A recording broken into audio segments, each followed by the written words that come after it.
Les Sénégalais se sont déplacés apparemment en nombre dimanche pour élire leur 5e président lors d'un scrutin à l'issue totalement imprévisible après 3 années d'agitation et de crise politique. On y est finalement arrivé. Alhamdoulilah, Dieu soit loué. Ces derniers temps n'ont pas été faciles pour le Sénégal. Mais tout ça est derrière nous, se félicite Mita Diop, une commerçante de 51 ans, devant un bureau de vote à Dakar. Des dizaines d'électeurs ont fait la queue dans le calme devant différents bureaux, ont constaté les journalistes de l'AFP.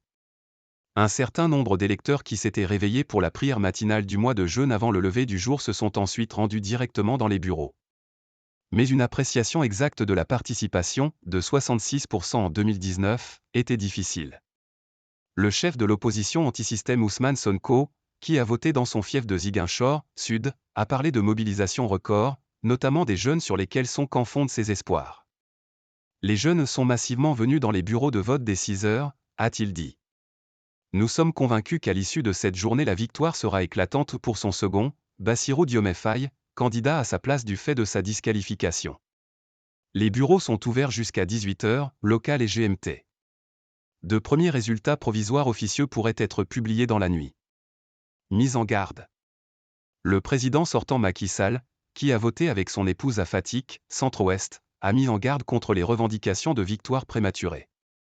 Il n'appartient ni à un candidat, ni à un camp, de proclamer une victoire ou des résultats, a-t-il dit.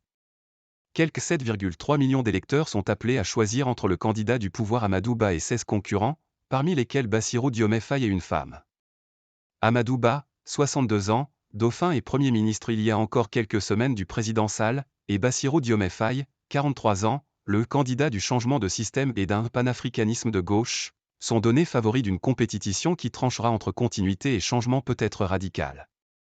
Ils affirment tous deux pouvoir l'emporter dès dimanche sans passer par un second tour, qui paraît probable, mais dont la date n'est pas fixée. L'ancien maire de Dakar Khalifa Sall, 68 ans, est cité comme outsider.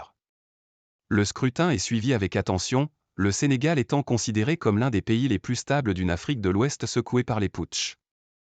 Dakar maintient des relations fortes avec l'Occident, tandis que la Russie renforce ses positions alentour. La société civile, l'Union africaine, la Communauté économique des États de l'Afrique de l'Ouest, CEDEAO, et l'Union européenne déploient des centaines d'observateurs. Les Sénégalais devaient initialement voter le 25 février. Les urnes et les bulletins de dimanche arborent toujours cette date. Le report du vote a déclenché des violences qui ont fait 4 morts.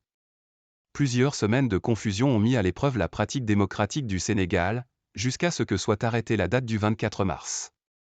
La campagne a été réduite à 2 semaines, en plein mois de jeûne musulman. C'est la première fois qu'un président sortant ne se présente pas à sa réélection. Gagnant-gagnant. Amadou Ba se présente en continuateur de son action et en rempart contre les aventuriers et les amateurs. Il doit cependant assumer l'héritage du président Sall, une pauvreté persistante, un chômage élevé, un endettement lourd, le départ en pirogue de milliers de personnes chaque année pour l'Europe, et les centaines d'arrestations de la période récente. Le pays a connu depuis 2021 des épisodes de troubles causés par le bras de fer entre Ousmane Sonko, guide du candidat Diomaye Faye, conjugué aux tensions sociales et au flou longtemps maintenu par le président Sall sur sa candidature à un 3e mandat. La crise s'est prolongée avec le report de la présidentielle.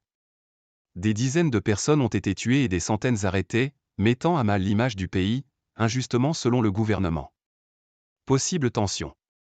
Messieurs Sonko et Faye, détenus pendant des mois, ont été libérés le 14 mars après l'ouverture de la campagne.